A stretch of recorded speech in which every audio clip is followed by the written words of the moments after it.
Yeah, here at Vape Mountain, we set our wattage to about 30, eh? Maybe we go to 35, the juice a little thick.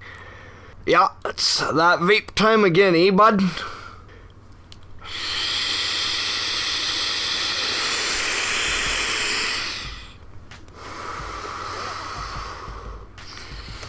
Yeah, I got a 5 ohm resistance, eh, on the atomizer. Doing good since I bought her. Got the Coastal Mountain Breeze flavor juice going. It's definitely not a bootlicker this time. Hey, excuse me, you're 15 minutes over your time. And why the heck is there a bunch of smoke in here? Get this out of here. Yeah, it's Vape Mountain live streaming, bud. You better hold off and relax there. Seriously, take your vape and go. Hey, bud. Hey, bud, what are you doing, bud? Hey, bud.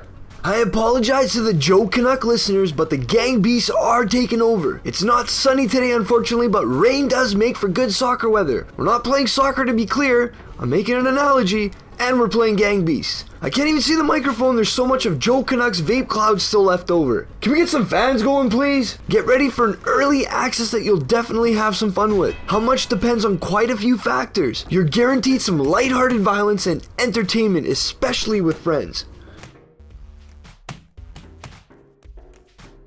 I thought this game would give Super Smash a good run for its money as a PC version. Upon playing the game more, it's hard to say if I could even put it in that category. Gang Beasts is largely a physics-based game with some interesting soft body physics, and not to mention fun. There are no real weapons, but it seems like wrestling turned into a cartoon here. At first glance, this game can get pretty intense, but releasing it without multiplayer is sort of a risky gamble. Just check the discussions how many times multiplayer was asked about. It's in the plans for the future, but don't get too excited yet.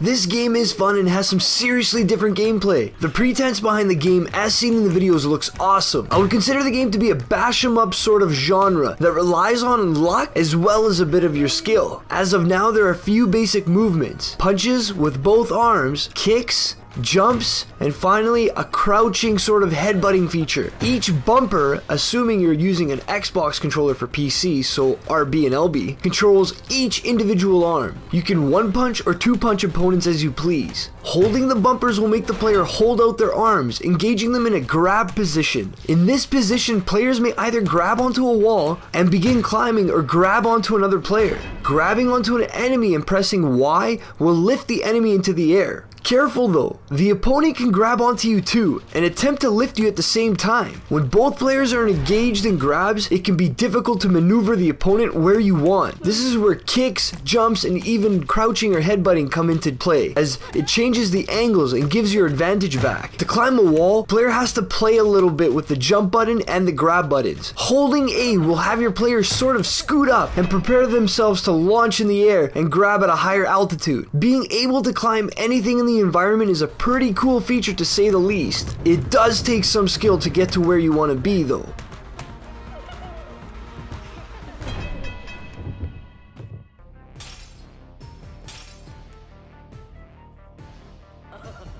The way to win the game is to eliminate the other opponents via throwing them off the map. The players can be thrown, but a conscious player is difficult to pin. Throwing enough punches can knock a player out, which makes it easier to get them over. Then, once the player is down and out, this opens up an opportunity to throw the player over the edge. Button mashing A will wake your player up and may even give you a window to grab onto something and recover. Be careful though, as you can knock yourself out. If by chance you hit your player's head on something, either jumping or falling from a great distance, your player will become unconscious. The game itself now can be played with one keyboard, or if you're lucky, you'll have multiple controllers on hand to play with. Is it as fun as everyone writing in capital letters says it is? Well, not to the extreme point of their bold letters, but up to 8 players can play at the same time, and the more players you have, the more intense and enjoyable the game becomes. This is where multiplayer is crucial in this setting. It's nice to have local play, but it's sort of difficult to fill 7 slots at all times you want to play.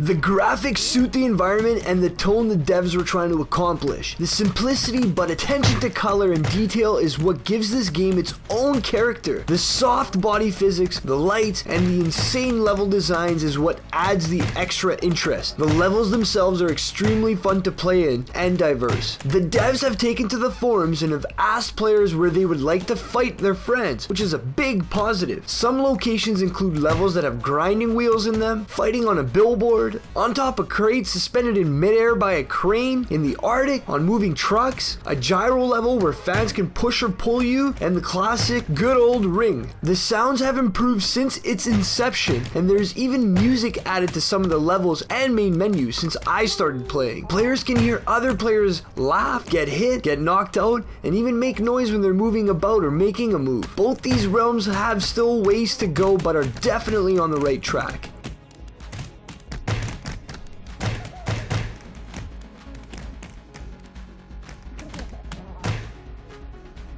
Overall, the game is good, the concept is good, and it seems like it can be extremely fun, as it is. It's fun for what it is now, but it isn't certainly worth the price unless you care about this game and hope the devs do, obviously with early access games. There is huge potential here. If the cards are played nicely, I can see Fusion Frenzy meeting Super Smash. Hopefully some sort of mini games get added, be it objective focus or some sort of brawl. They have added a waves-like game mode just recently though. I'm hoping for more maps, details, game modes, and especially party modes. I wouldn't mind seeing random objects added that players could pick up and possibly use, or even throw. There is the ability to press the numbers on the keyboard to spawn random objects on the click of the mouse. That's at least something.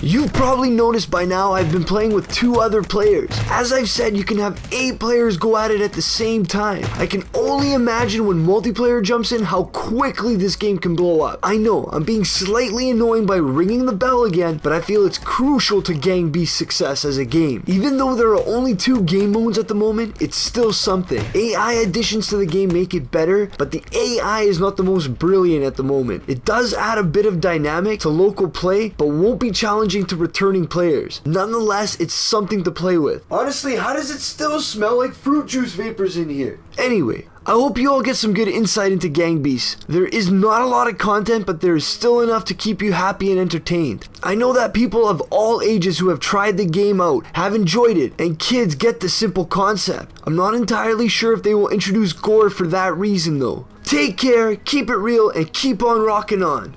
RockstarCRO out.